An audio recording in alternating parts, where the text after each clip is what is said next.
Morning, Dan and Amy. What is up? Well, employment, 235,000 jobs in February. That's a good number, but you still had anemic fourth quarter growth. You haven't seen major structural changes enacted into law yet. There's some movement in that direction, but you haven't seen it yet. And so is this just optimism fueling speculative hiring?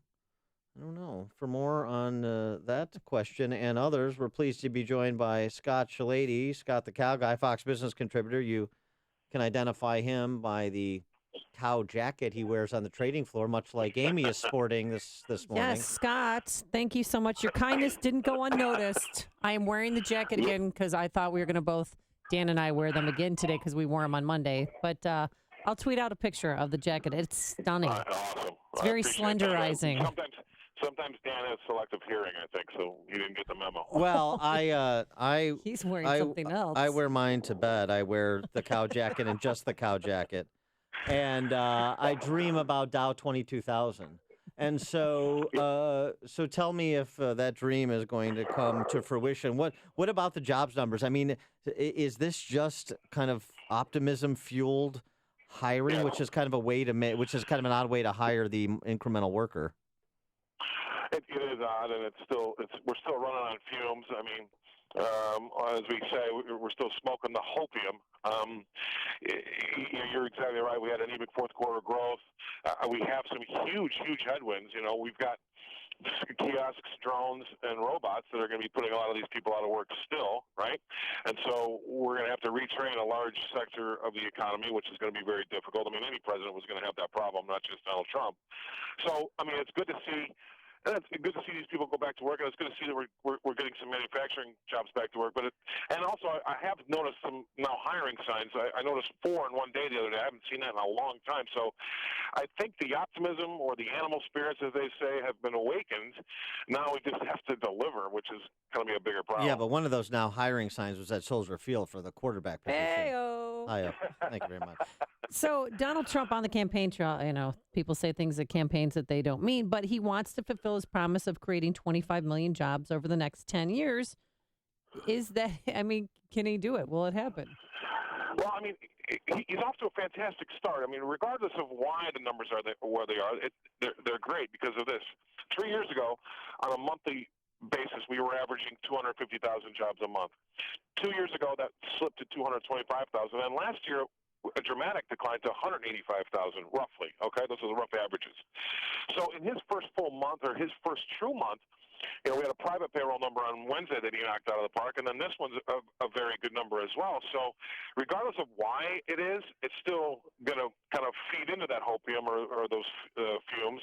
We just need to start really delivering underneath it, and he's going to have problems there because of these advances in technology and what we've seen happen in the workforce. So he's going to have to run a lot faster than normal just to make sure he's not standing still. Now, but what about now on the flip side, moving an Obamacare replacement that repeals the employer mandates and pushes off Cadillac excise tax, Cadillac plant excise taxes for almost another decade? Repeals Obamacare-related taxes in total otherwise. How does that provide potential infusion of additional enthusiasm and capital to expand and hire more workers? It's significant. I mean, when Obamacare was passed, it was roughly, 20% of the U.S. economy. I mean, 1/5. So you take Obamacare and repeal it and replace it, that is a huge tax cut in itself, like you just said. So that is going to have some impact as it gets phased in. I mean, but these things just don't happen overnight. So that's going to be it will have a massive impact. We're also going to have to see these tax cuts, the real tax cuts, because these markets are here because of what he said so far. But if he delivers, I think even if he delivers a little bit of what he said, I think the markets will like that even still. And it's going to be hard to fight the tape on this. I think the markets have been so negative for so long that they're going to really eat up anything positive and stay buoyant. So, Scott, this morning, CNN scared me a little bit. They said that job growth is so rapid that it's an engine that's about to overheat. Well, mean, maybe for the last 8 years, their headline should have been "Job growth is so anemic, the engine might seize." I mean, that's a funny way of complaining about good news. I mean, at the end of the day, like I said, I gave you those averages, and he's doing this in the face of machines that are now flipping burgers, kiosks that are now ordering for people instead of a human. I mean, if this continues, even in the face of this technological revolution, because America is going to lead the way around the world in that, it's going to be a pretty mighty feat. And for the last 8 years, the Obama administration to the jobs problem was $15 an hour, right? But that's a symptom. Legalizing marijuana is also a symptom of a sick economy.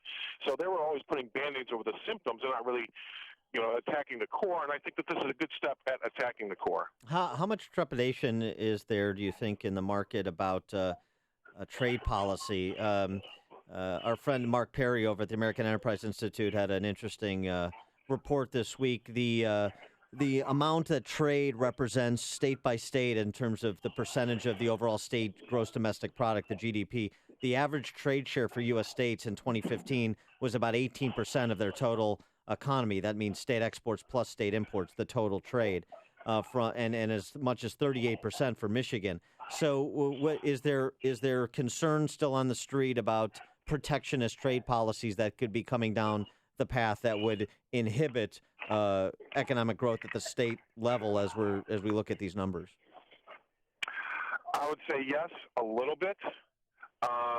Obviously, that's something that you have to address, but it's been more addressed in rhetoric rather than action. And the reason I say that is that I think that Donald Trump understands that. This isn't going to be something that he jams down people's throats sideways and says, take it or leave it.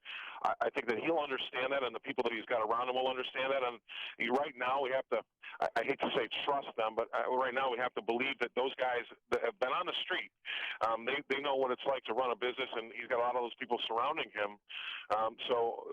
Yes, there's a mild concern, but it's really kind of remedied with the fact that these guys have pretty good resumes, and they'll be drawing upon their experience to make sure that there isn't too much of a backlash.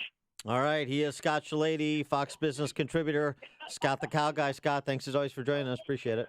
All right, have a great weekend. You too. We're wearing your jacket well. Yes.